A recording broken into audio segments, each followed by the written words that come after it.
Everyone's always asking me, hey, Jack, if Trump's official policy is America first and telling China, get their money out of the country, and everyone goes, well, isn't the stock market then going to have to go down? And I say, yes, absolutely. And they say, but Jack, it keeps going up. Aha. Going up in what? Brooklyn Daily Eagle, October 24th, 1929. The Great Depression. The DGIA hits its lowest point on July 8th, 1932. 89% below its September 29th peak, defining the most significant bear market in Wall Street's history. The market would not return to its 1929 high until 1954. The Great Depression. So the stock market down 89%. And people say, but Jack, the stock market has not been down that much in recent memory. In 1929, the dollar was backed by gold. So the stock market was down 89% in gold terms. That's why it was a real depression. You see? Let me show you. From 2000 to 2011, the stock market was down 89% in gold terms. So if you measured the stock market in gold, you already lived through a Great Depression, hotshot. You just didn't see it. We had a Great Depression in plain sight. How? Manipulation of the money. What I'm saying is, yes, the stock market is going to get obliterated. Obliterated in what? Not in dollars. Stop looking at things in dollars. You're going to miss these things in broad daylight. The whole world has already lived through stock market crashes, just not in dollar terms. People say, oh man, my stock portfolio's up again this year. Weird. Why can't I afford rent? That's weird. Why am I getting less groceries? That's weird. Filling up my tank is really expensive, but my stock market went up. Depends what you're measuring in. You understand? The S&P 500 against Bitcoin over the last 5 years, down 81%. What about food? Food's down 85% against Bitcoin in the last 5 years. We lived through a depression and a performance that was greater than the Great Depression, but no one batted an eye because they used the wrong measuring stick.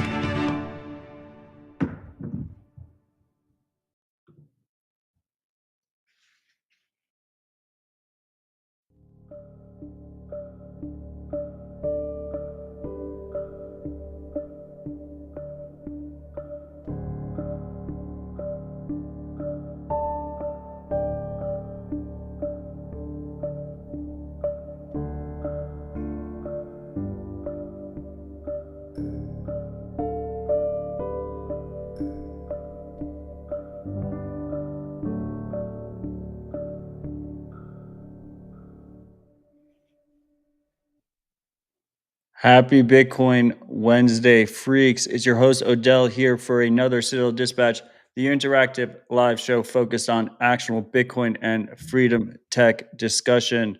That intro clip was Jack Mallers, founder and CEO of Strike. Disclosure 1031 is the largest investor in Strike, the largest shareholder outside of Jack himself. I have a great show lined up for us today. As always, Citadel Dispatch is purely funded by our audience with Bitcoin donations. The two ways you can do that is through our Nostr live chat or through podcasting 2.0 apps like Fountain Podcasts. All links are at citadeldispatch.com. The largest zap we got on podcasting 2.0 last episode with Alex Gleason was one of the most interesting guests on CD. Would love to see him join more often. That was Beholder with 5,000 sats. Alex is going to come back on August 15th. So I've already lined up a repeat conversation with him. We're going to make those more often. And he's got a lot of big updates that will hopefully be ready to go when we have that conversation. Anyway, freaks, I have Praveen here. He is the creator and lead maintainer of Cove Wallet, a new wallet available on iOS with aims to go broader and be available on more platforms. How's it going, Praveen? Good to be here. Thank you for joining. Long-time listener, first-time caller. Well, it's good to have you. Thanks for I it's the little things. It's the little things that keep me going. And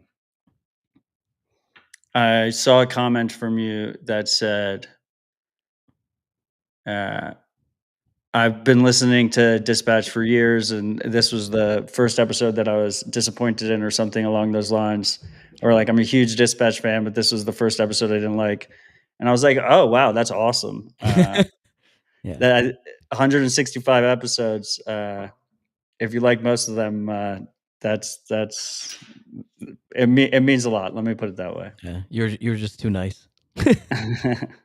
um, okay, so I mean, we can jump into that, but before we do, let's talk about Cove Wallet. What is Cove Wallet?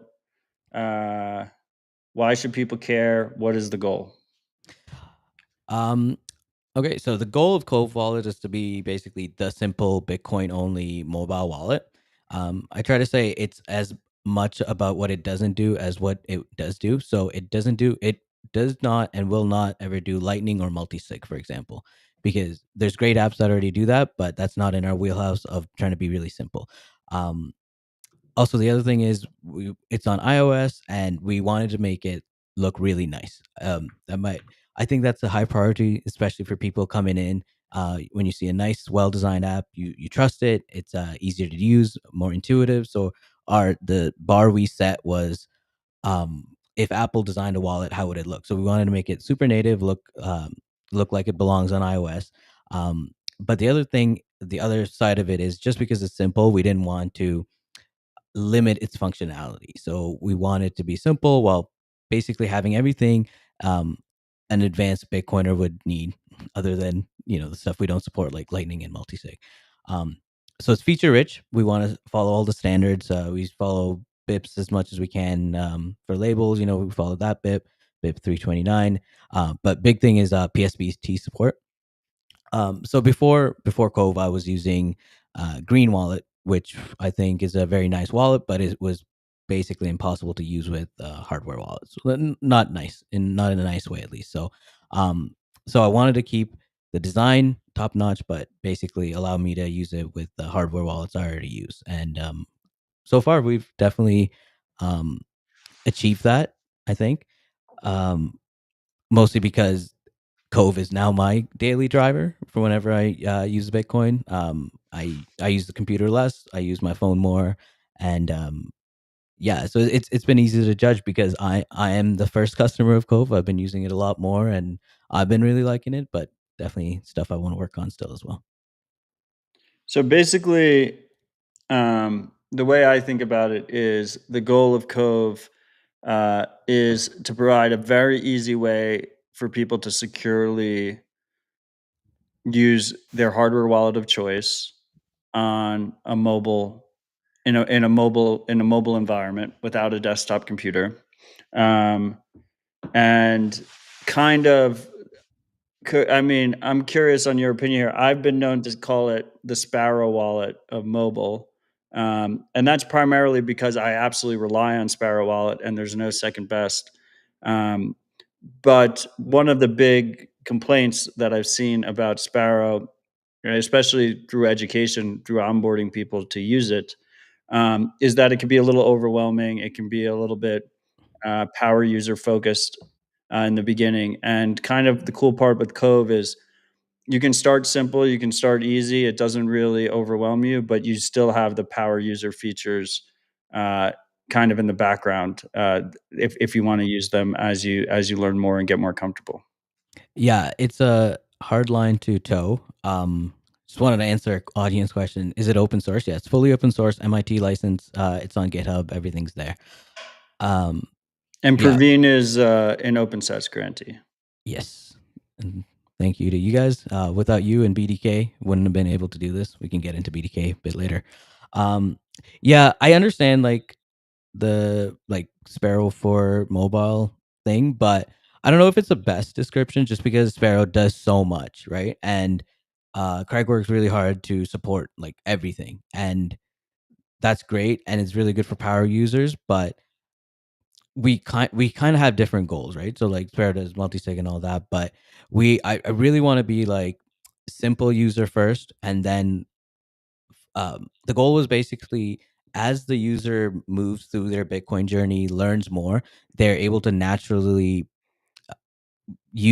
find these advanced features and and use them. So, for example, I think coin control is a good example of this. When you send in Cove, when you try to send Bitcoin, just the normal way, there's no coin control, because I couldn't think of a way to add that which would still be simple and like wouldn't have people asking questions. Because something I've noticed is like, because before Cove, I helped a lot of people use Bitcoin. I'm sure, which a lot of Bitcoiners probably have, but it's just you lose people when there's like something they don't recognize, and it's just like, what is this? So even if you think, hey, like the person doesn't need to know what this is, if they don't know, don't use it. If they see it and they're like, I don't know what this is, they might get stuck. They're like, ooh, I don't want to make a mistake, which is good, right? They don't want to make a mistake. So if they see something they don't know, they'll get stuck. They'll just stop there. So if you go through the normal send flow, there's no coin control. There we have three dots at the top. That's like our kind of advanced do more features kind of thing, and it says manage UTXOs. So the idea is like, if you don't know what that is, you won't click it, but you're not in the middle of a flow, so it's not going to interrupt you. It's just in the main screen where you see all your transactions. So if you go through there, you can see all your UTXOs. You can select them, um, and and yeah, and just do normal concurrent control as you expect.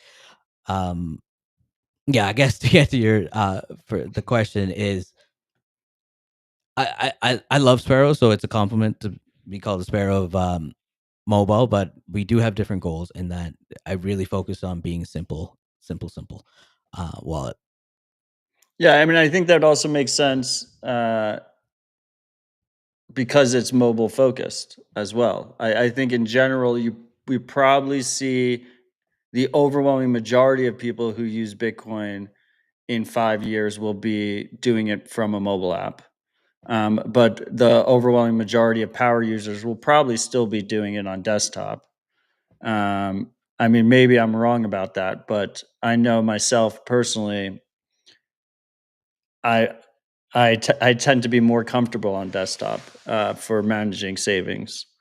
Um, Yeah, I agree, but I think me, I right now I use both because, yeah, so when you get paid in Bitcoin for open sats. Unfortunately, I need to sell some to live.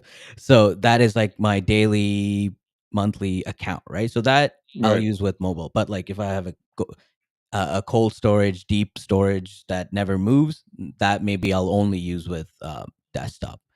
Yeah, and that goes to your belief that we don't need to have multi-sig in Cove, because if you're going to do multi-sig savings, then you learn how to use Sparrow. Yeah, exactly. And I It think doesn't it's need to do. key. I think it's key. So, I mean, this was a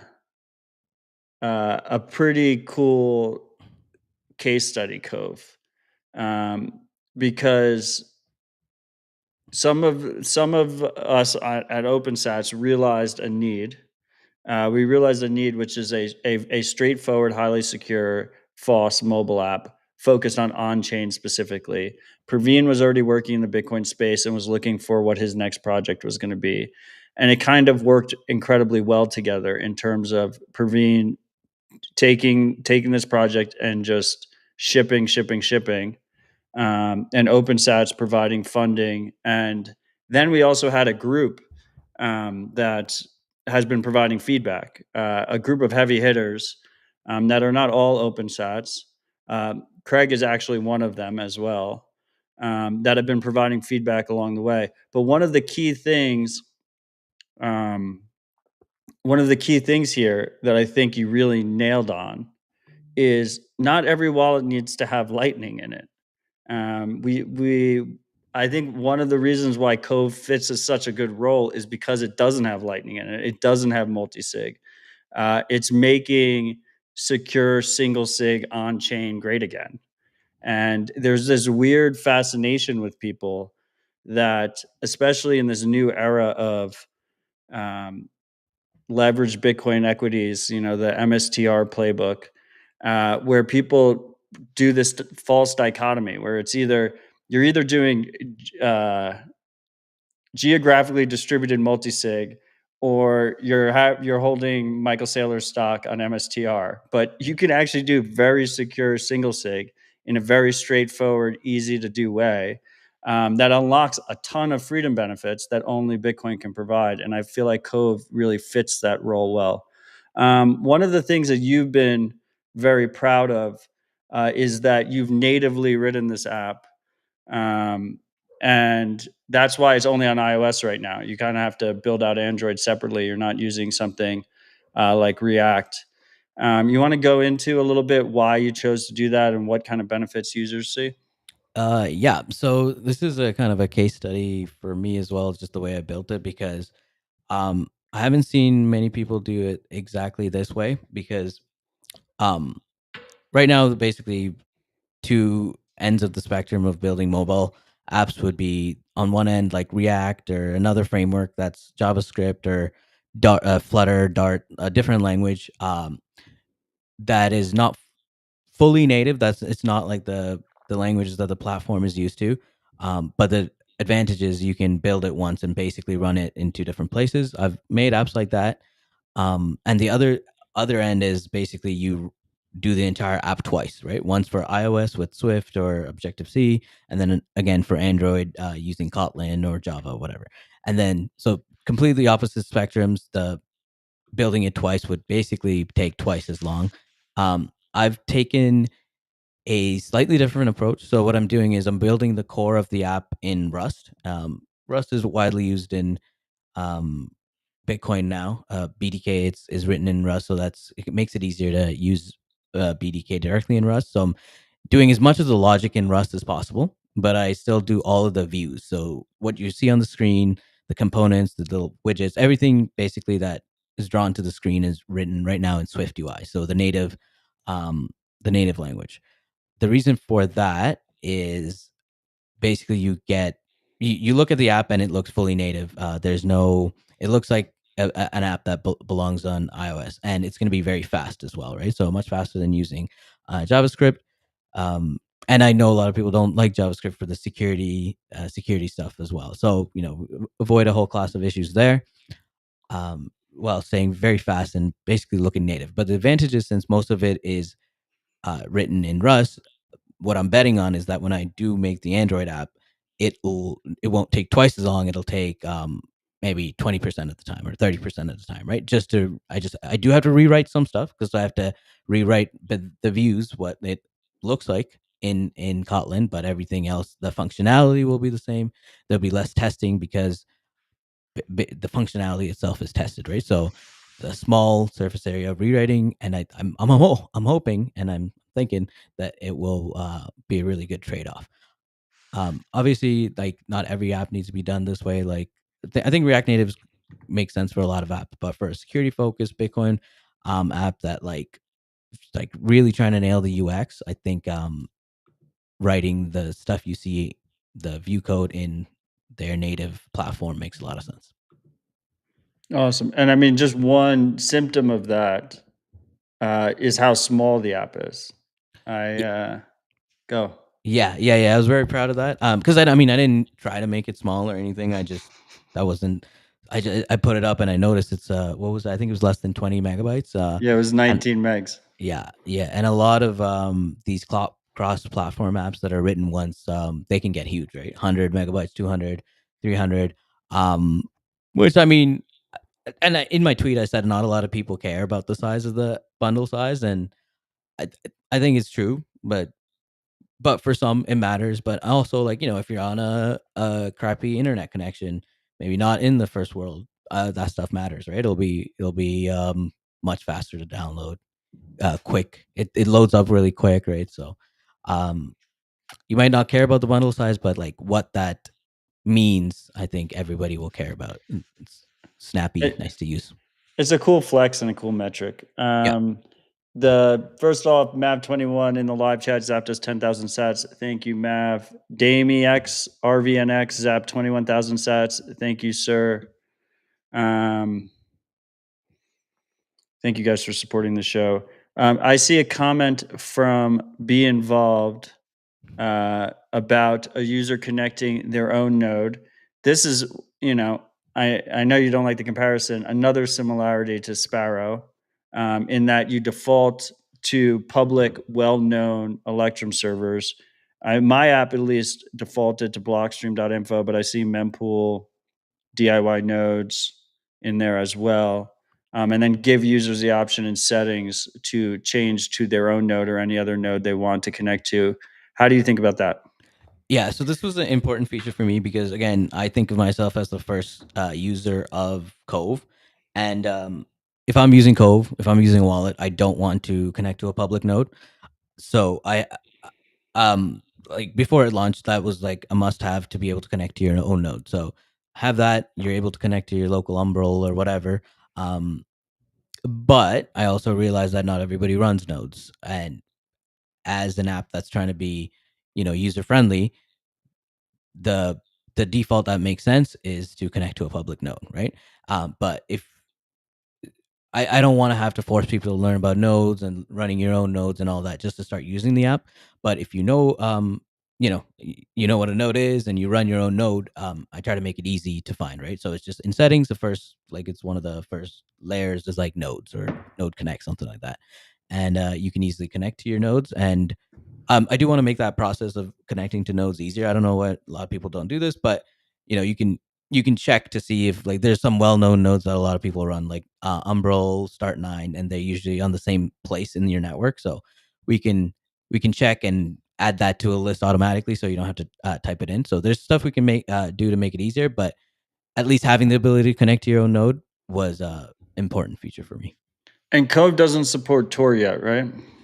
No, Cove doesn't support Tor. Again, I'm not a big fan of Tor, so that's why I haven't supported it yet. Mostly because it's slow and I think it degrades the user experience. But I do recognize that people like it and want to use it, so we will. Well, the biggest issue is for people that are running these home nodes, like if they're running a Start9, most of them are connecting through Tor to get back. I know Start9 wants to do it's been in the pipeline for a while and they want to have a proxy ClearNet service. But right now the status quo is people are basically pasting in a Tor Electrum string. Yeah. So. Yeah, so I mean, what I've done with I had an Umbrel. What I did with Umbrel was run Tailscale. Yeah, Tailscale. So you can run that on yours and then connect. I found that to be much faster than Tor. That's another thing I want to work on. Basically, like a proxy you can run on your own node, so you can connect without Tor directly. Yeah. So as a general group of features, I think connecting to nodes is like some ideas I have.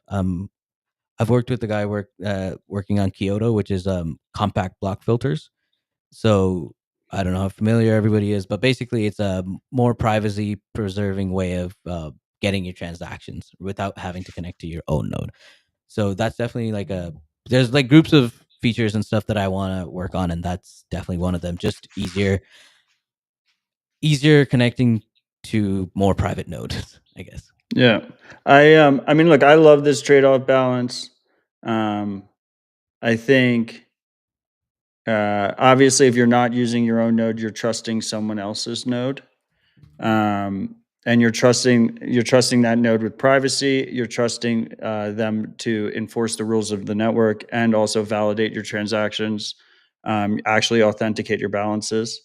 So it's strictly best to run your own node. It's the only way to interact with the Bitcoin network in a trust minimized way, without a third party involved. But a lot of people won't, especially in the beginning.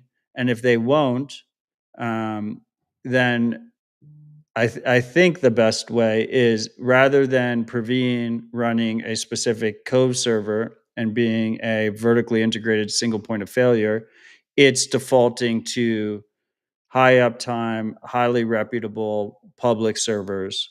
Rather than, I mean, this is probably foreign for a lot of people, but Electrum, for instance, will just pick a random Electrum server. And there's a lot of public Electrum servers that are believed to be run by chain surveillance companies and other bad actors. So you don't want to give like a complete random public node connection, but having like this curated list of high uptime, high reputable ones seems like a very reasonable trade-off balance to me. Yeah, and I took my list from Sparrow as well. Yeah. I also like in Sparrow, like he just really scares the shit out of you if you're using one of his curated public node lists. I like that you don't scare users.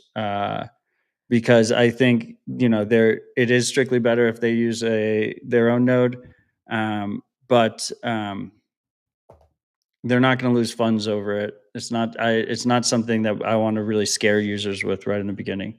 I guess I want to jump in a little bit deeper, but before we do that, I realized that we didn't really do the high level. I think the high level would be very useful for people. Okay, so someone buys a cold card. They install Cove on their phone. What's the setup process?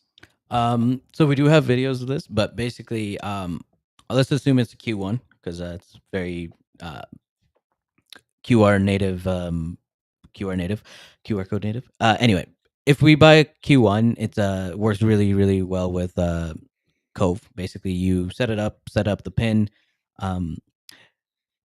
Actually, small aside, I think NVK was talking with someone at the BitKey guys, and they're like, "Oh, you can't set up a cold card in 5 minutes or whatever." So I think I made a video being like, "Okay, this is 30 seconds, right?" So basically, you set up the pin. You go through the cold card, say export wallet or advance, whatever the place you go to export the XPub. And they have a bunch of formats. I made it so that you could pick any of the formats. So whatever they pick, it'll work. Pick a format, say generic JSON, and then generate the QR code. And then on Cove, there's a one button for QR codes. You can just hit the QR button and scan the code, and that's it. Now you have that the XPub for that on Cove, and if you already have transactions on there, you'll see them. You can create the receive addresses and start using it. And then high level sending, very similar. You on Cove, you start the transaction.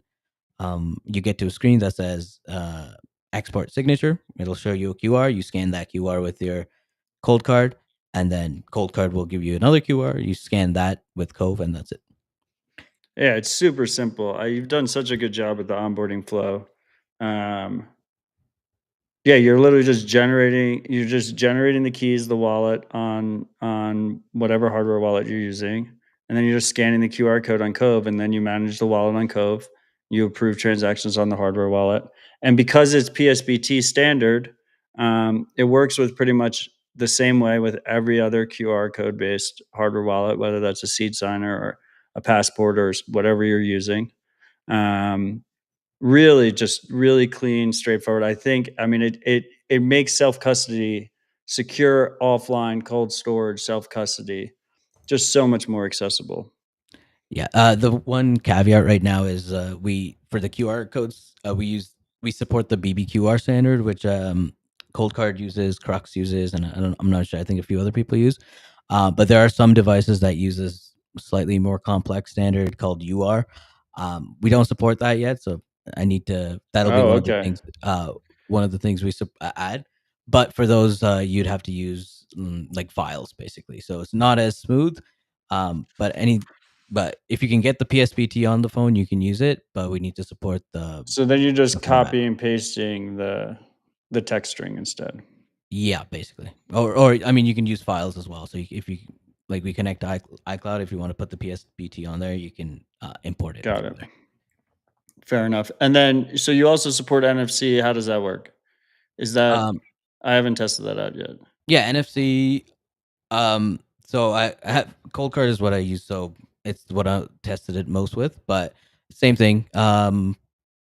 Whenever you're like, you can import the wallet using NFC instead of QR, and you can sign transactions using NFC. Um, Similar process instead of using QR codes, you're using NFC and scanning it. Got it. So you're just tapping. It's Yeah, the same process, you're just tapping. yeah, exactly.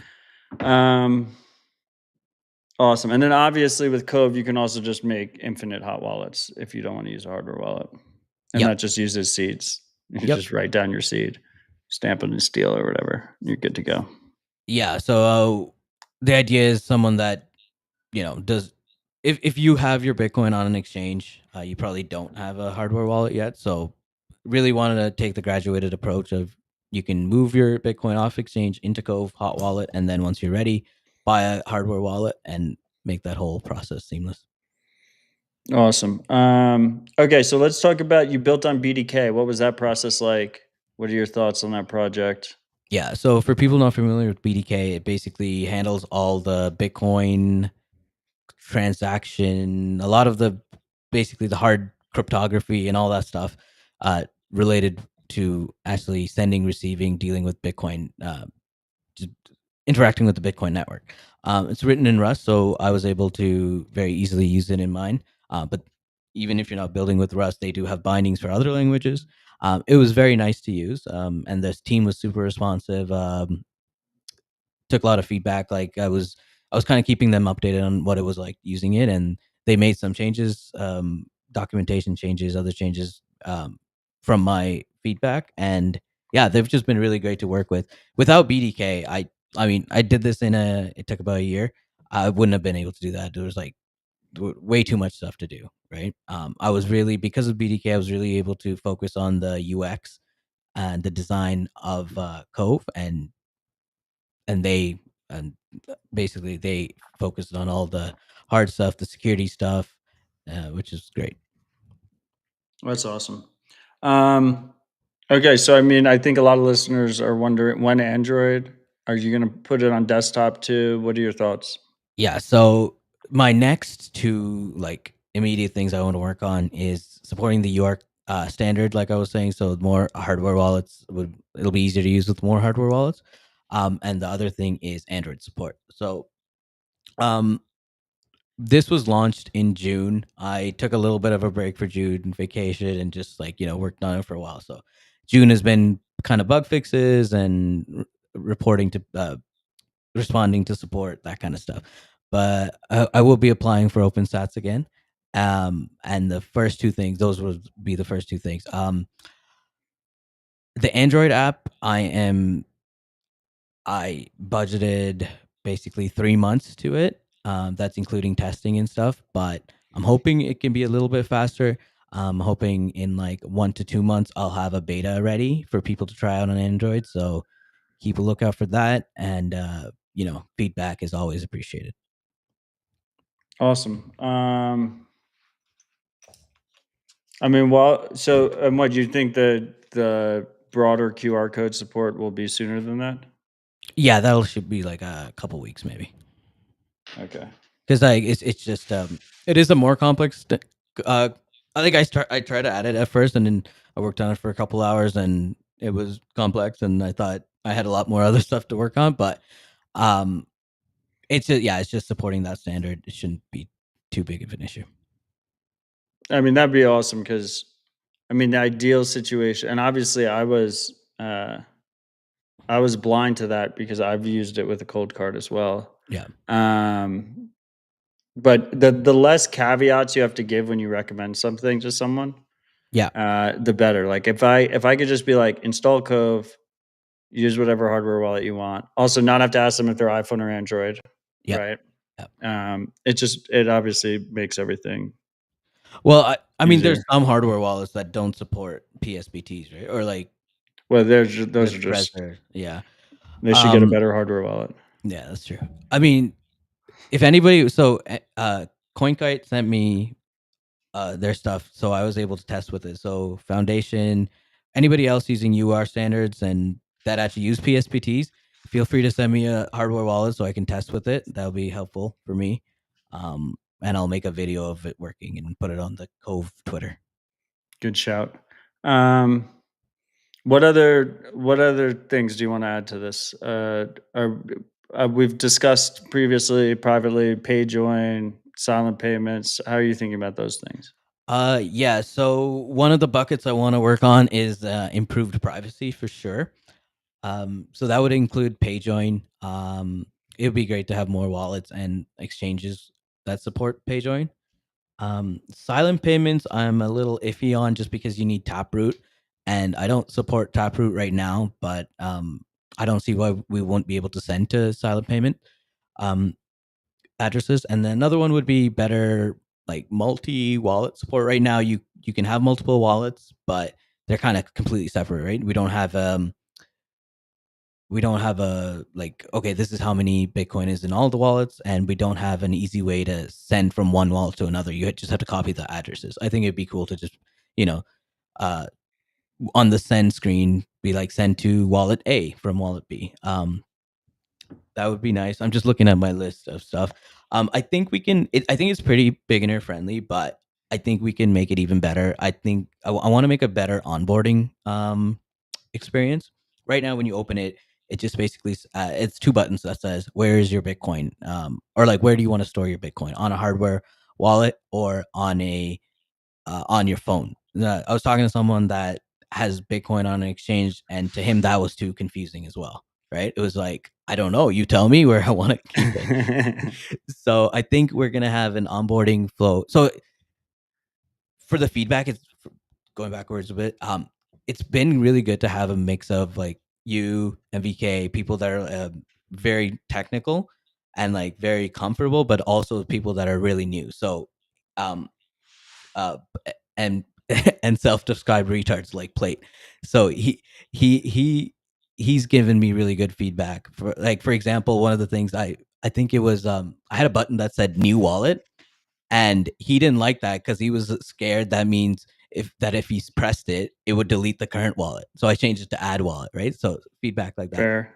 Um, and the other thing, and the other guy has been Adrian, who's my designer. He's very new to Bitcoin, right? So he has really good questions that I'm like you don't think about, because like you've been doing this for a while. It's like seems Right. like super basic. So yeah. So this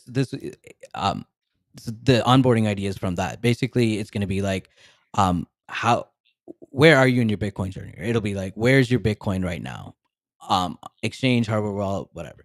So if it's exchange, it'll go through like a really super simplified flow, and there will be some education aspects to it. I think that's something we need for like new Bitcoiners on the app. Just like, what is a hardware wallet? Why would I want to use a hardware wallet? What is a hot wallet? What are the trade-offs? Like stuff like that. I think we could do a better job. Um, I also just kind of want to add those like little question mark buttons to most of the buttons, like NFC. What are they? Like, Yeah. what is a PSBT? That kind of stuff. I think we can make it a lot better for new users.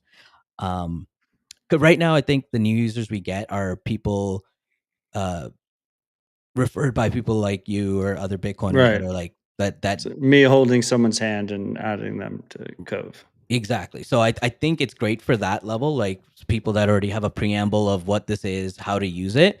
But there more work needs to be done for someone that just goes to the app store and searches Bitcoin and finds it. I think more work needs, basically, the app needs to be the Odell a little bit more, like needs to hold Yeah. their hand a bit more for the people that don't have an Odell.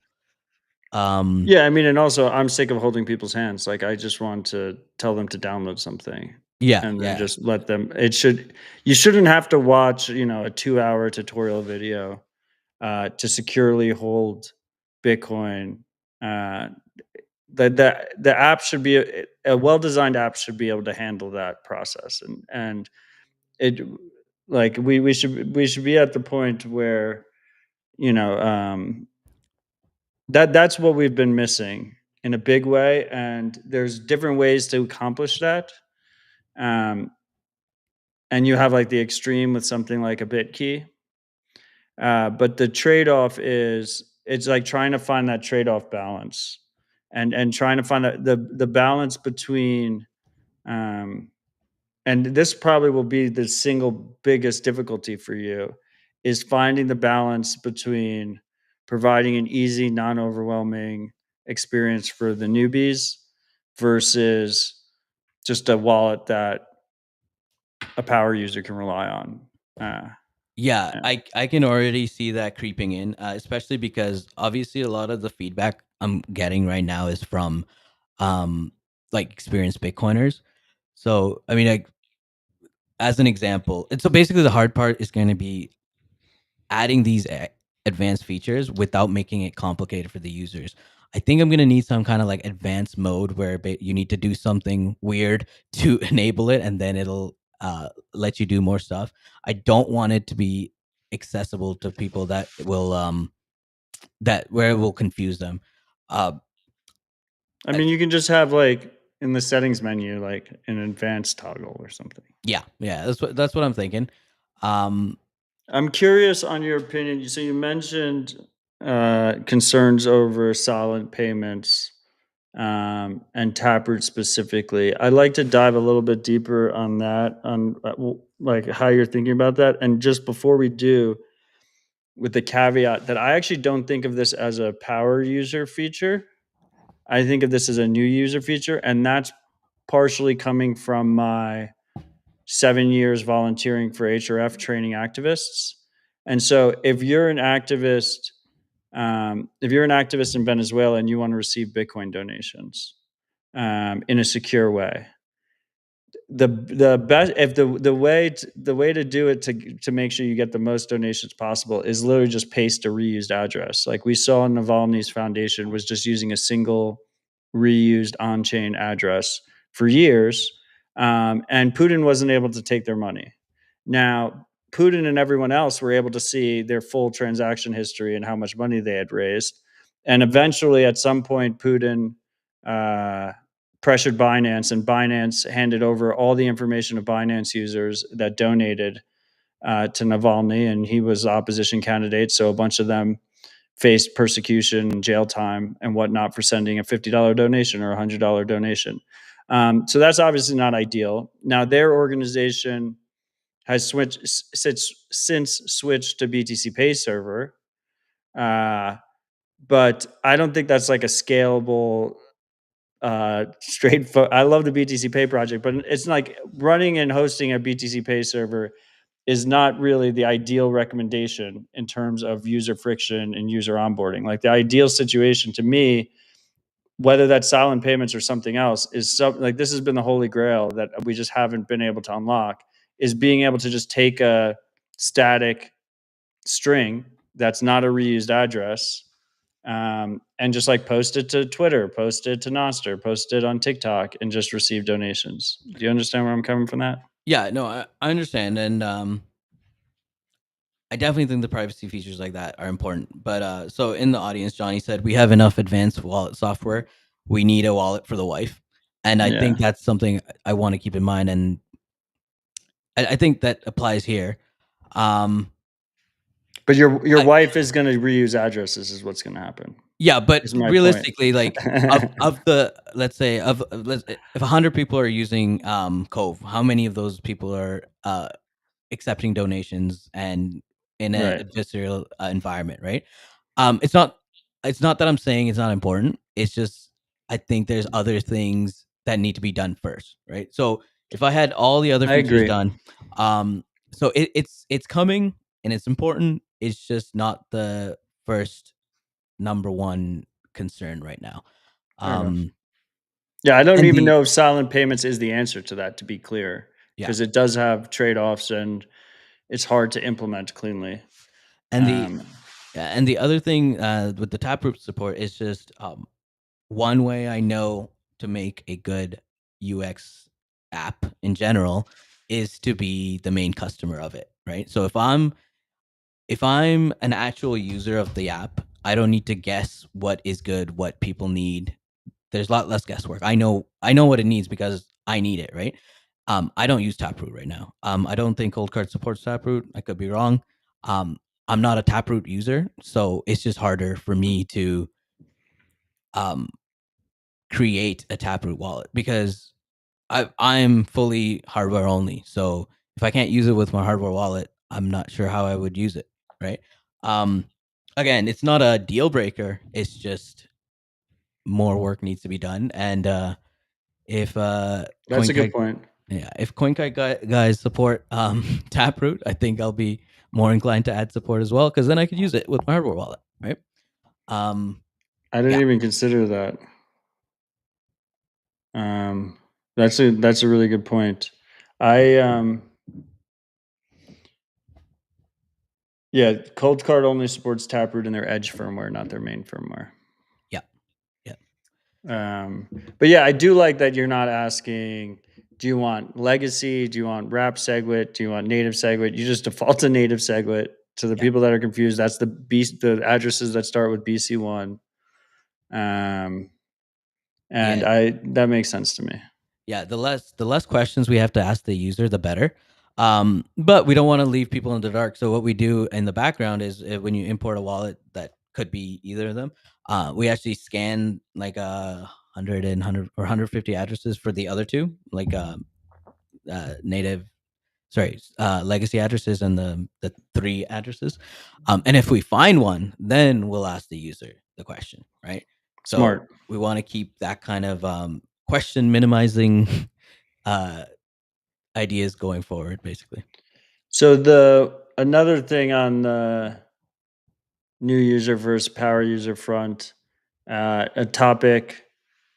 I mean, look, I think this is going to be the most rage-inducing bull market that we've ever seen. I think most people are not going to be happy. We're already seeing the early signs of it. It's like Bitcoin is just fighting. We're almost at $110,000. We're basically at all-time highs, and Bitcoiners are just fighting about everything. And I I think that trend is going to continue and accelerate. And not only will Bitcoiners be fighting with each other about the quote unquote right way to use Bitcoin, but obviously the Bitcoin deniers, the people that hate Bitcoin, are going to be furious as well. So like literally everyone's going to be angry. Or most people are going to be angry. But one of the arguments lately has been the difficulty of using seed words. So on that front, obviously right now Cove just uses the straight seed standard. So you can, if you create a hot wallet in Cove, and obviously this only refers to the hot wallet, because if you're using it with cold storage, it's with the hardware wallet, it's just whatever the hardware wallet uses, which they all are using seeds. But on the hot wallet front, it uses the seed word standard. How do you think about that in terms of backups and cloud and whatnot? Yeah. So first of all, I think the fighting is good. I think if it's good for Bitcoin. If we all get to agreeable and, you know, agree with everybody, I don't think that's good. I think the fighting is good. I welcome adversarial feedback as well. Tell me why Cove sucks. I think that can be more helpful, if not as helpful, if not more helpful than like the really good, nice comments which I've received, which I appreciate. But yeah, seed words. I love seed words. To me, Bitcoin is not Bitcoin without seed words, because that's what makes it sovereign to me. I'm not saying there aren't trade-offs, but to me, Bitcoin represents a return to an era of personal responsibility. Right, in gold, you're personally responsible for custodying, protecting your wealth, right? And I think there's a lot of things that come downstream of that, right? So I think that's where Bitcoin fixes this comes from, right? It's not, Bitcoin doesn't magically fix stuff. It fixes things because the way it is, right? So you can't have an era of personal responsibility without personal responsibility, right? So if you want Bitcoin, if you want the world Bitcoin brings, unfortunately, that means you're going to need to do some things different. You can't just go give it to a bank and, hey, you deal with it for me. That's not how it's going to work, right? So I'm in Bitcoin as for the new world it's going to bring, as much as it is to get rich. Don't get me wrong, I love number go up, but I am a firm believer in Bitcoin fixes this. And I think a large part of why it fixes this is because of the personal responsibility that it takes to keep your wealth. So yeah, I love seed words. To me, Bitcoin is seed words. But I do believe that we could do things to I don't think people need to learn everything all at once, right? So if someone's on a hot wallet, they are at the beginning of their journey. They have more to go. I think we should make seed words easier to use, more secure. I love volts because of this. So um, I think that would be a good soft fork to have You're volts. not going to get it. Yeah. I don't know. I'm not doing too much fighting about this, but I think it'd be great. because that lets you seed words, but while being safer, right? To me, that's a better trade-off. That's a better, yeah, that's just better than like getting rid of seed words. So with all that being said, I think some of the things I want to bring to the hot wallet side is definitely a cloud backup. I was looking at the Phoenix wallet, and the way they do it is great. Yeah, I like how Phoenix does it. Yeah, I do think I want to add because right now basically their hot wallet cloud backup backs up to iCloud, so they have noticed about basically the NSA and Apple collaborate. They can steal your money. Which is true, which is probably not a concern for someone already on a hot wallet. So I think it's a great trade-off. I'm going to make the same trade-off, but I think I also want to make still make it a little bit more secure for the people that want it. So you can add a pin, um, yeah, pin or password or something like that. I think the way I think about security with offline and passwords and stuff like that is, I think people are very against like password managers or like saving your seed word in a password manager, which I think Yeah. makes a lot of sense. But I think you can combine it, right? So uh, have an encrypted backup in the cloud, but have the password to that backup in one password, right? So now it's in Right. two different places, two different companies, one password, whatever. If you believe them, everything should be end-to-end encrypted. It shouldn't be hackable, right? But basically, to rug you, it would be a lot of work, right? Just in case it is hackable, they would need them to collude, and you would have to have access to both the Google Drive account, the iCloud account, or the wherever your password manager is. Yeah, exactly. Two different things. I think that's a great trade off. So yeah, I want to do it the Phoenix way, where basically you don't need anything as when you download the app on a new phone, it'll already be there because iCloud like keychain passwords already synced between devices. But I also want the step up, basically um, encrypted backup, and then here's your pin or pick a pin or password, save that somewhere. Um, that does add complexity because then you need to let them know, hey, like without this pin, without this password, You're gonna lose your money. yeah. So maybe I'll do something like Signal where they ask for your pin every now and then. So like to make sure you still have it. I like that. Yeah. And then I could verify that that pin works without decrypting it. So, right. So there's lots of stuff you could do. It's gonna be hard to find that balance, man, of like Yeah. advanced versus easy. But and another thing I want to do is social recovery. I don't. That might be a little later because I think it'll be more involved. You got to figure out how to talk to people. Which like, how do you do everything through Cove? Is there like a do you go through Signal, whatever? But I think it would be another nice to have kind of feature. Yeah, social recovery. 2 or 3, 3 or 5, something like that. Yeah, I mean, for social recovery, you could effectively keep a secret in the user's cloud account and then just have them like delegate one user that has another secret. I mean, I would that would be like the most simple implementation of social recovery. And the use case I would think of is like I onboard my mom and I'm her recovery, but I can't take her money. Yeah, so she Uh, would need yeah, so that would be a use case for the password. Basically, you give the password to someone, but I have the encrypt it. password. Yeah. Or yeah. Yeah, I I have think the that one you have password the and then she password has the there. encrypted backup in her iCloud and boom, done. Yeah. I mean, I will say that I come from a time before seed words. And kids these days don't understand how easy they have it. Seeds are amazing. I mean, the number one thing you want to be able to do with a backup is first of all be able to load it into another wallet just in case your wallet provider is unavailable. Whether that project becomes obsolete or you can't, their servers go down, you can't access the app or whatever. You want to be able to load it into another wallet. So seeds are beautiful that they're interoperable. And second of all, the single best security advice you can give to someone is to keep backups offline and never put it on the internet. And why do we do that? Why do we keep backups offline? Why do we keep keys offline? Is because threat modeling wise, you take out a whole set of threat actors. Anyone who would remotely try and compromise you and hack you through the internet can't do that because the secret is offline and they have to actually come into your house or come into your office or whatever to get that secret. And seed words are obviously words so you can write those down. Like trying to write out bare private keys is fucking insane. When I first started, I would print out my private keys and then destroy the printer, which is ridiculous. Like the users aren't going to do that.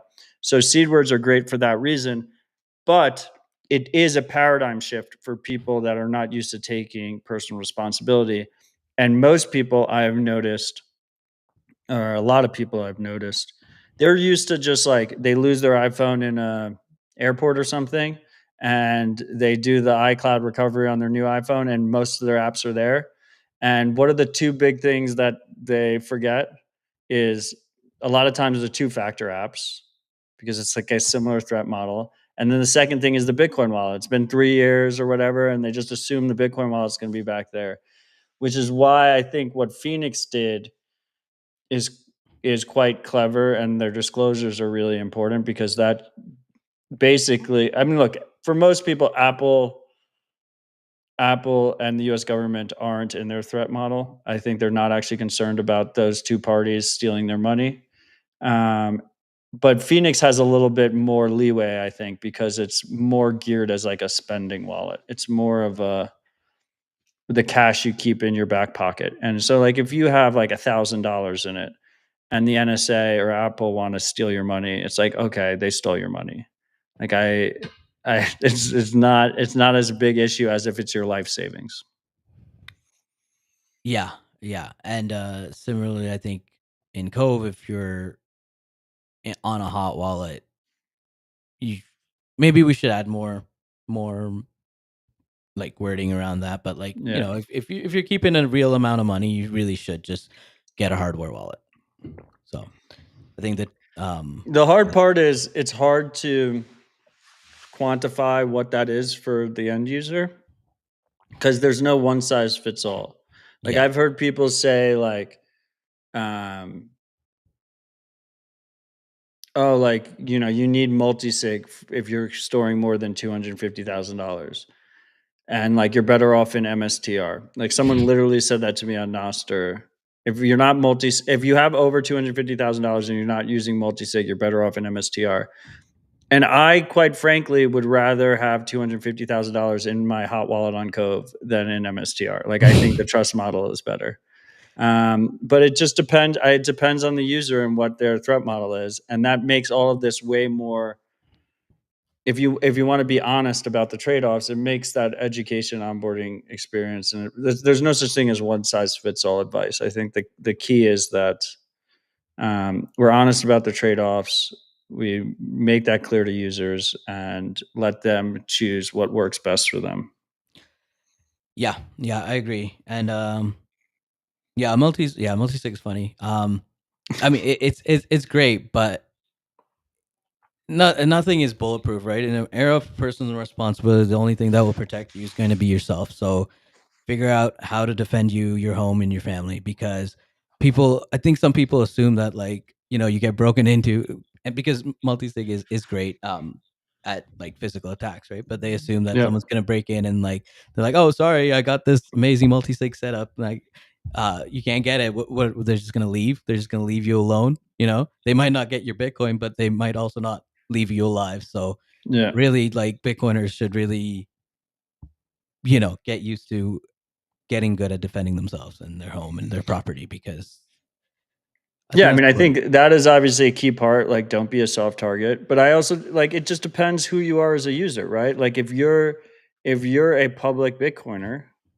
then yes, like you probably should be using geographically distributed multisig. You should probably not be able, if you have a gun to your head, you should probably not be able to move those funds. If you're running an organization, then the CEO shouldn't be able to rug everybody. Like that should be in multisig. Like it'd be absolutely insane if OpenSat's treasury was in single sig, and it'd be even more insane if it was in single sig hot wallet, right? Like that should be multi-sig, and it should be cold, and it should be distributed among people. So there's no single point of failure. absolutely. But it is interesting. I think for the overwhelming majority of people, single sig cold storage is more than enough, particularly if very few people know you're a Bitcoiner. And I do think we're entering the era that people like everyone has something to sell you. So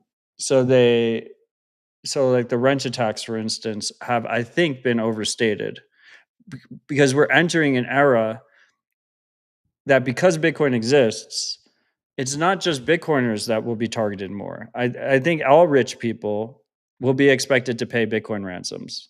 Like, that's not, there's a reason why billionaires pay $5-10 million a year for security teams. And it's not because they're necessarily Bitcoiners. It's because they're high value targets. And as a result, they need to account for that in their threat model. And so there's nuance to all these things.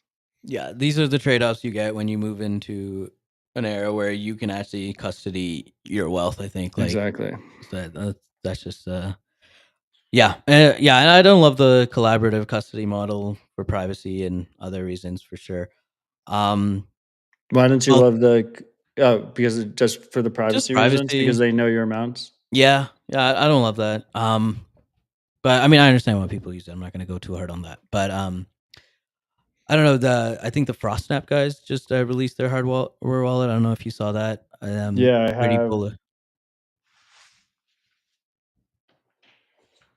Do I have it right here? I just had it in my hand, but I have a testing unit. Yeah, pretty bullish on Frost. I like that stuff. I think it works around a lot of the multi-sig pain points. I think. Excited to see where that goes.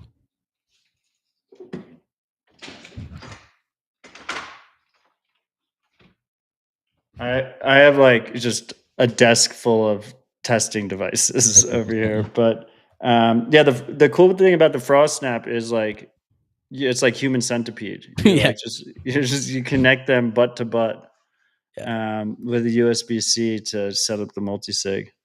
I mean, I think collaborative custody is first of all great for institutions like yeah, organizations, and I think of it more as like a stepping stone for uh, like full blown personal responsibility, self custody. Like, people, I think it's the single most important thing with the collaborative custody stuff is the handhold. Like, whether you're using Unchained, AnchorWatch, Casa, is like you have a customer support person that is explaining to you what seeds are, helping you set up the hardware wallets, getting you comfortable, and helping you in inheritance and disaster recovery. yeah, Um, and people just like the handhold, yeah. but obviously it comes with a privacy concern. And I think BTC Sessions and them, they had a new company that's basically handhold as a service, right? I think it's called Bitcoin Mentor. I think Yeah, they do that. If the free hand holding gets too much for you, just send them there. fair enough. um, Yeah, no, go but on. I think what I was gonna say is, yeah, I'm definitely definitely okay with any of these like stepping stone type of services that get you to a better place. But that's why I don't like the Bitkeeper though, because I don't think that's a stepping stone. I think if it was marketed as such, hey, like this is your first Bitcoin wallet, and then later when you figure out what everything means, you can get to a better place. I think if they marketed like that, it would be better. But as it is right now, that's not how they talk about it. This is your first, final, and only Bitcoin wallet, and I don't love that. Fair enough. I mean, I think the messaging could be better, but let's go through the same thought experiment I used earlier. Uh, Regular individual wants to invest $200,000 into Bitcoin. Are they better off in MSTR, or are they better off with the BitKey? Yeah, definitely Bicky. So I mean, yeah, that makes sense. And I think what last time I was talking with Ben the Carmine, I think he was just basically saying that nobody wants to buy a hardware wallet knowing that they'll have to buy another one in the future. So I guess that explains the messaging. But I mean, you don't have to shit all over seeds, like just I know the oh, seedless stuff is yeah, seedless is safer is just a really bad messaging. yeah. Focus on your Because thing. I think I mean, I don't think seedless is safer, but it depends on your technical competence and threat model. For some people, it might be.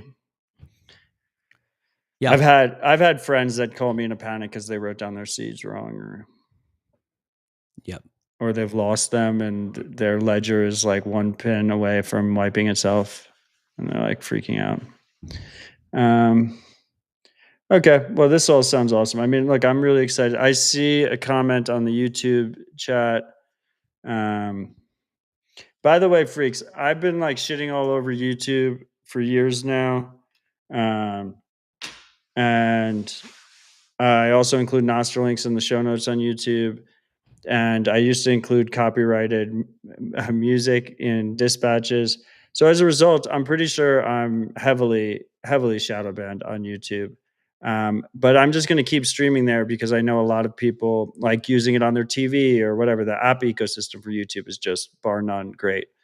But if you do still use YouTube, if you're one of the billions of people that still use YouTube and you're not subscribed to the Citadel Dispatch channel, if you could go and click subscribe there, maybe get me out of purgatory, that would be appreciated. But someone in the YouTube chat, Aqualife, asked, when will you support more than Cold Card? And Praveen answered this earlier. He thinks in the next couple of weeks he's going to open up the QR code capability, and Yeah. right now he's just supporting, what is it, BBQR, which is BBQ which is Cold Card Crux. And did you say someone else supports it? I'm not sure who else. I mean, it's the standard. I know those two for sure, and the Crux guys also tested Cove with their stuff, so I know it works. I mean, technically, like Seed Signer, Foundation, Jade, whatever, they can all work. You just have to use files, so it can work. Right. It's just not Or NFC. great, or NFC. Yeah, But I don't think those support NFC. yeah. But Again, if any of them want to send me the hardware devices so I can test, I will, and make a video, and then I'll know for sure if it works or not. yeah, and just out there, like BBQR is an open spec. It's open source, and anyone can implement it. And the advantages of it is that it's a much more compact QR spec, so And it's easier to scan, right? yeah, it's much more compact, easier to scan, but also on the developer side, it's so easy to support. I did it in like a couple hours. Is easy. Tried doing the UR standard, and then it was just confusing.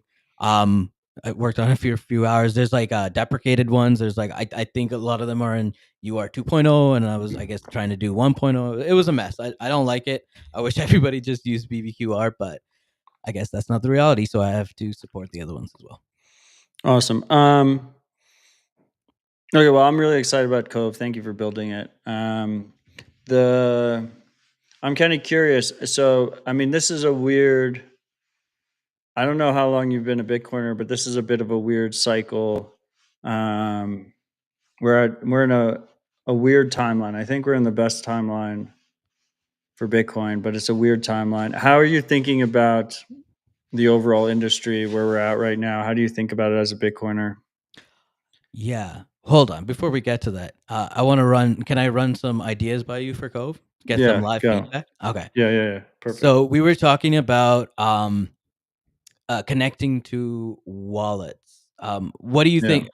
Sorry, connecting to nodes. What do you think about the idea of have for people running their own nodes have like a helper thing that they can run on their node in a box or on their computer, where you can, and then Cove could connect directly to that, and then you can access it from anywhere. Like a Cove companion app on Start9? Exactly.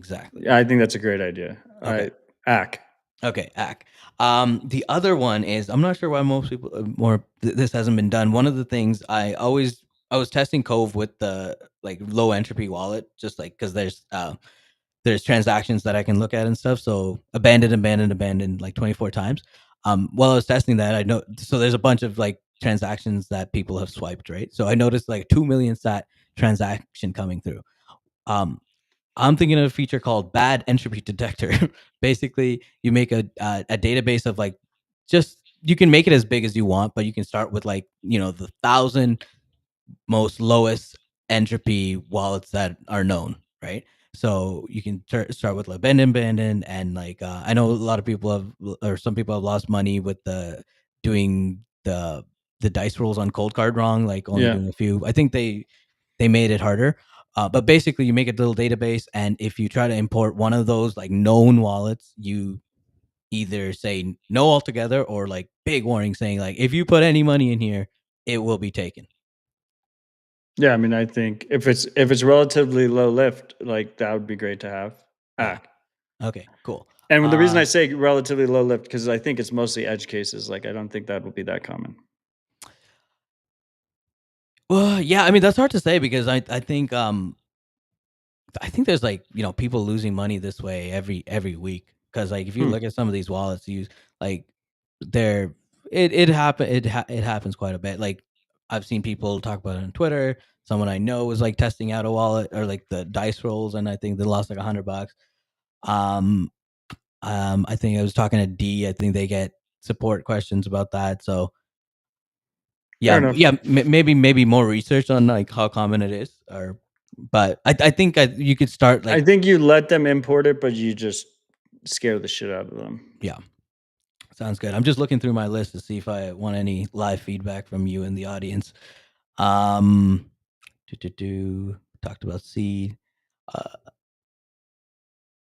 How important is an address viewer? Basically, like a list of previously used addresses and the next 25 addresses. And right now, you get like one address at a time. But like, how important do you think it is to see previous addresses and stuff like that? Maybe put that in the advanced menu or something. There is something, maybe not advanced. There's something about new users, um, where they think if they receive a payment to an old address, they won't get it. I don't know if that's the best way to handle that, though. I mean, obviously, I'm kind of thinking about what Sparrow does, where they show the full list of addresses when you click in. I will say on an organizational level, it's a feature I use all the time, because we're doing multiple transactions, like OpenSats, for instance, we're doing multiple transactions. Like I constantly need to verify addresses and go into the history. But does the average user use that? I don't know. Um, Yeah, so maybe lower on the list. yeah, especially since Cove's not multi-sig, so like there's never a situation where I'd be using it for something like OpenSats. Yeah. On the payout side. Uh, on that note, though, like it'd be interesting to know when an address has been reused in the main wallet screen. So if you get like a transaction into an address that was already used, like Yeah, like a little indicator saying like yeah, maybe reused like a address, maybe. little, yeah, like or like a little red exclamation point or something. Yeah, I can see that scaring new users, but again, maybe in like an advanced Well, we user. see that with dust attacks. I mean, you said you wanted more privacy stuff. I'll send someone will send you $10 to an address that you already used, hoping that you'll combine it with a future output. Hmm. Yes, and on that note, I think one thing I haven't added yet is the ability to lock UTXOs. So that's coming soon as well. And that'll work with the label, so it should transfer over with Sparrow. Okay, last question about features. How important do you think a desktop app is? Because yeah, here's my thinking behind this. Um, if someone prefers using desktop, I think it'd be nice to have a really nice, well-designed, modern-looking UI. But the other thing is, if you're using desktop, will they just use Sparrow instead? Should I focus just on mobile? It's not a huge lift because like it's just kind of changing the screens to work better with the added real estate. But yeah, what do you think about that? I like desktop because of the thing we talked about earlier. If you're just recommending a wallet, you don't have to ask what platform. It's the Right. same reason why, like I think just all things equal, multi-platform apps are just the best because I don't have to ask if they're desktop, Android, or iPhone. I just say install Primal. Okay. Yeah. Okay, that makes sense. Yeah. Yeah. Okay. I mean, that was all my questions. Do you have any feature requests for Cove you want to make, or the I audience? don't know, freaks. Do you have any? I see Pseudo Carlos said uh, to not show all the addresses. You're just going to scare people. Okay, I think that's fair. It is probably pretty confusing. I mean, maybe that's an advanced menu thing. Yeah, maybe it's something you can enable, but it starts off disabled. Yeah. Makes sense to me. Freaks, if you have any feature requests, either put them in the live chat or you can tag Praveen on X or Noster. I'll put all the links to those to his socials in the show notes. All right, so what was your question again? State of Bitcoin. How you think about Bitcoin right now? Are you bullish? Are you bearish? Industry, the tools, Yeah, where I we mean, stand. officially or like overall, I think I'm pretty bullish. I feel like as I've been working on Cove, I've been paying attention to price and Bitcoin a lot less. I've just been very focused on Cove. Um, Definitely bullish. I think the MSTR stuff is interesting. I'm not gonna buy it, but I'm not a super purist on it. Like, I guess it's bringing more people into Bitcoin that might not have been in it. I guess the question will be, are they going to eventually transition into self custody? And I think yes. And I don't think like paper Bitcoin is a big concern, to be honest. So I think overall Why everything's. don't you think paper Bitcoin is a concern? I just think if you could paper over Bitcoin as you could with gold, then Bitcoin wouldn't be Bitcoin, right? The reason Bitcoin is because it's hard to do, because everybody acting in their own self-interest makes and the fact that anybody can custody it, I think makes it really hard for someone to paper over it, because it affects everybody. So Yeah. if the market thinks that's happening, they'll they'll act on it Yeah, in I their own think self-interest. my thesis is that short term you can, Yeah, short term you can. and people might get wrecked through individual things or whatever. And you know, it's not just MSTR now. There's a ton of like penny stocks that are like converting into quote unquote Bitcoin treasury companies, and some of them may commit fraud and people lose their money. Yeah.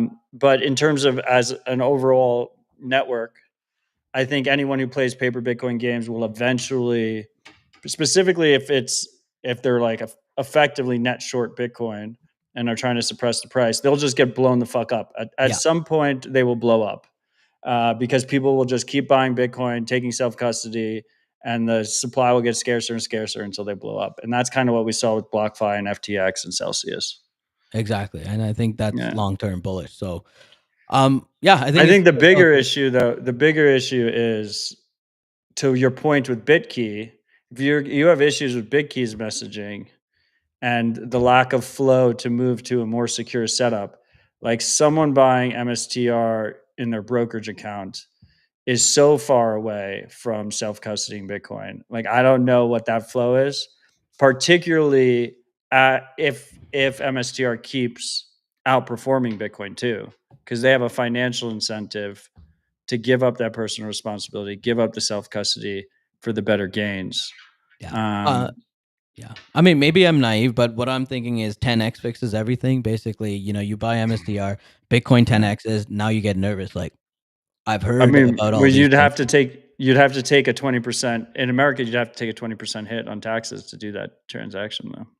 Oh, yeah, I guess it's realized. Yeah, that's a good point. That's a Yeah, good point. Yeah. Well, but and the yeah, thing is, a lot of people that I know that are Bitcoiners that are buying MSTR, are buying it in tax advantaged accounts. So I'm not super familiar with the U.S. stuff right now, but in the Canada, there's TFSAs and RSPs and stuff where you wouldn't take a hit, but then I mean, you might not want to take it out anyway. So I don't know. We'll see what happens.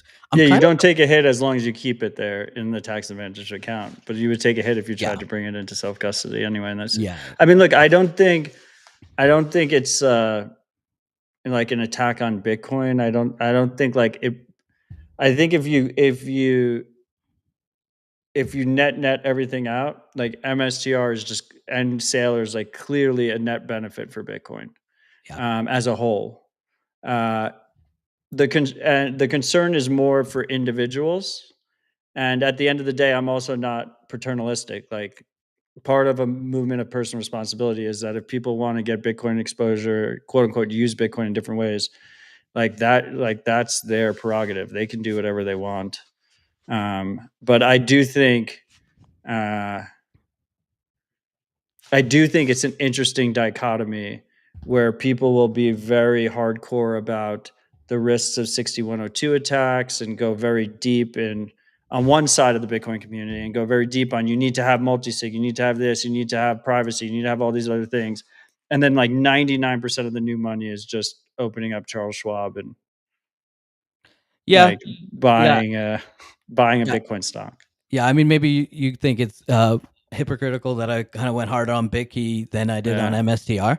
And I guess I understand that, but at the same time, MSTR is not pretending to be self-custody, right? I guess. It's not. It's pretending. It's you get Bitcoin exposure. Well, no, you get better than Bitcoin exposure is the marketing. That you will outperform Bitcoin.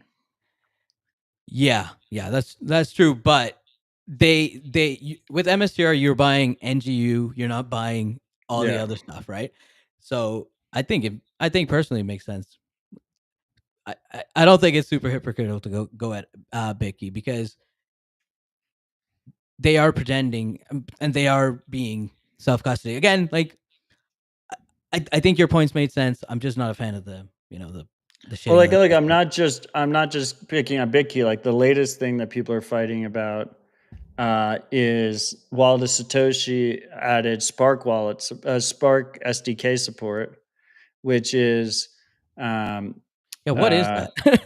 It's a state chain, right? Oh, okay. Which is similar to Mercury Layer. I don't know if you're familiar with Mercury Layer, but it's one of those things that like sits in between. So basically, Lightspark took Mercury Layer state chain implementation, and then which is open source, and they modified it a bit to take out the privacy benefits, and that's what Spark is. And the way it's set up is if the operator of the state chain, and this is my understanding, is this is because there's been no soft fork, but presumably we could have a soft fork that makes the trust model better. But as it currently stands, the operator of the state chain can't take your money unless they're actively being malicious, because it involves swaps. So you need the person you're swapping with would need to collude with the operator to take your money. But of course, there's a situation as well where the operator could be the person you're swapping with and you don't even know. So it like sits in between self-custody and custodial. Mm-hmm. I would put Liquid in like a kind of another similar basket where I think technically you shouldn't call that self-custody because there's trust in the federation.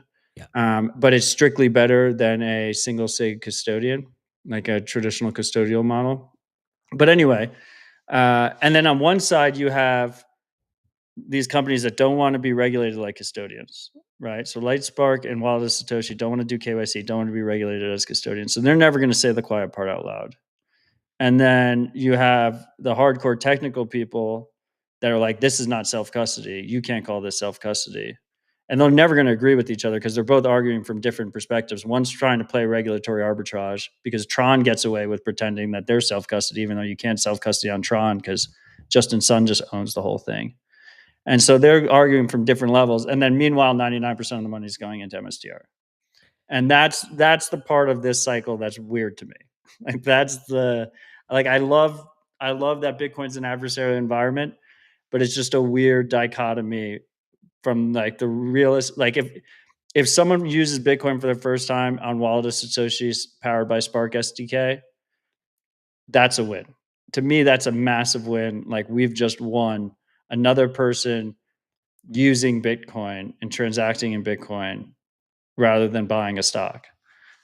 So that's how I think about it. Does that make any sense? Yeah, I mean, if you think about custody and self-custody as how many people does it take to rug you? If Spark only takes one person to rug you, how is that better than MSTR? I feel like you need way more people to rug you. Like, there's regulators, there's all these, like, the government might need to get involved. Well, no, I mean, MSTR, you're trusting first of all, you're trusting the government. It's like Yeah. one executive order away from a 6102 at like any point. Yeah. So you can say So that's one you're trusting the entity government, rug. Yeah. and you're trusting 3 corporations. You're trusting your brokerage account, you're trusting Sailor and MSTR, and then you're trusting his custodian. Okay. So So you any of those 3 could rug you Yeah, okay. So there's multiple parties and any one of them could rug you versus individually. individually. Whereas Yeah. Spark, you one party and they would need to rug. Yeah. I guess that's better, but like how much better? It's about Right. 3 counterparties better. At that point, why not just use Liquid then? Like, isn't wouldn't Liquid? What's the Liquid app that does Lightning, like Mun or Yeah. Moon? What's that one again? Well, no, so Moon does on-chain swaps. Yeah, no, I mean the one that does it. Aqua. Aqua, right? So why not No. Aqua over Spark then? You would need more Because people to rug you on Aqua, right? because yeah, you would need more people because I think the active federation of Liquid is like a 16 entity multi-sig. So Liquid has a strictly better trust model from that point of view. Because the swaps have heavy fee burden at small amounts. So Yeah. with Spark, your first Bitcoin receipt could be 100 sats. You can't do that with liquid swaps because there's just cost. There's there's fee cost there. Well, I was listening to, I think it was Untitled Dispatch with Evan, and he was talking about using eCash first and then going to Yeah. Lightning. I I like mean, that flow. yeah. I mean, you could do the same thing with Spark. You could Yeah. effectively, like, once you hit 100,000 sats or something in a Spark wallet, you could graduate them to. Well, I mean, I'm not super familiar with Spark, but maybe I'm missing something. But if you think about self-custody versus custodial as how many people it takes to rug you, I don't see how Spark is any different than Mint or eCash, because like it's one party needs to rug you, right? If Yeah. anything, eCash you could make the argument better because you can split your money among many mints, and then to rug 100%, you would need more than one person to rug you. Yeah. I think the key difference is it's really hard for a cashew mint operator to legally argue in court that they're not custodial. They're clearly custodial. And I think Lightspark I think they received like $165 million from A16Z and will have a decent case in court that they're going to try and fight. If they have to, they will fight this in court that they're self-custody and that they don't have to do KYC. And that's what I'm saying. That's the dichotomy. And so if you're a wallet provider, and I love Cashew, but if you're a Yeah. wallet provider like Zeus, I asked Evan this, and Evan was like, which mint do the users choose, especially if they're a new user, right? And how do you guide them to pick the right mint? And the wallet providers don't want to do that. They don't want to have the liability of be like, use mini bits, use this mint. So Yeah. they kind of just throw the user out to the sharks, and they're like, pick your own mint. Maybe they have a Nostr recommendation system or something. But if you're the guy who's running Wallet of Satoshi and the quote unquote mint or the provider can just be A16Z backed Lightspark, and you can just put your users there, I can see how that would be a more comfortable decision to sleep at night than just throw them out there and be like, pick your mint on your own. Yeah, that makes sense. Yeah. Yeah. But do you know if Wallet of Satoshi guides them to like a LSP or something when they have more It Lightning? doesn't right now. No, I have the beta. But I wouldn't be surprised if they move to some kind of. I mean, I think you could also. What might be cleaner for an end user is screw the LSP model. Just when they hit 100,000 sats, bring them on chain. Yeah, but then I mean, as fees go up, and then what if you want to spend 100,000? I have a live view of the mempool right now. Yeah, but I mean, it's not going to be one forever, right? I mean, I don't think so. Let's juice those numbers, and then we can make the operations more efficient. But I don't know. There's something to be said about the beauty of on chain, and I as long as people can afford the fees on chain, Like maybe the threshold isn't 100,000 sats. 100,000 sats right now is $100. Yeah. I don't think David Marcus is probably not going to want to go to jail for stealing $100 from you. So maybe 100,000 isn't the right number. Maybe it's 500,000 sats, and then you just graduate them on chain, and then you can just skip Lightning channels, which are also going to have an on-chain fee. And you just skip Lightning channels, and you do all Lightning sends and receives in the. I think someone called it a trustodial model in the middle model. I don't know. Yeah, I mean, I don't know why I'm complaining. I'm for when it comes to Lightning, I basically just use Primal right now. I'm like full on custodial It's because straight up custodial with KYC, with light KYC, but KYC nonetheless. Yeah, exactly. But I'm maybe just don't call it self-custodial because I think Wallet Associates was marketing it as self-custodial. But I guess but you're then saying it's for legal reasons, yeah? Yeah, you can't if you say it's custodial and you're not doing KYC, then Yeah, okay, that's a good point. Okay, they're never going to admit it out loud. Okay, I get it. There's a reason why Justin Sun always says Tron is self-custody. Yeah. Right? Because he doesn't want to go to the gulag. Yeah. Okay. I get it. Yeah. I mean, definitely right now, Lightning, as much as like the technical people say, the best way to use it, the only nice way to use it is with some sort of custodial model. Or Phoenix. In my opinion. I've heard Phoenix is good. I need to try it again. I think you could make a technical argument that Phoenix is custodial too. If by your definition, if it only takes one party to rug. Yeah. I mean, I think that's the best definition of custodial because like ultimately that's what matters, right? Like how many people does it take?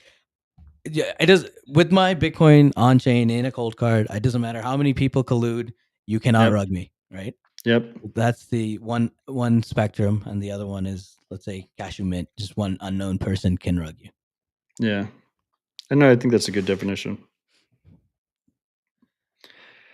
I see Johnny's asking if my suite UI is available. Mempool. I think it's mempool.space/clock is the.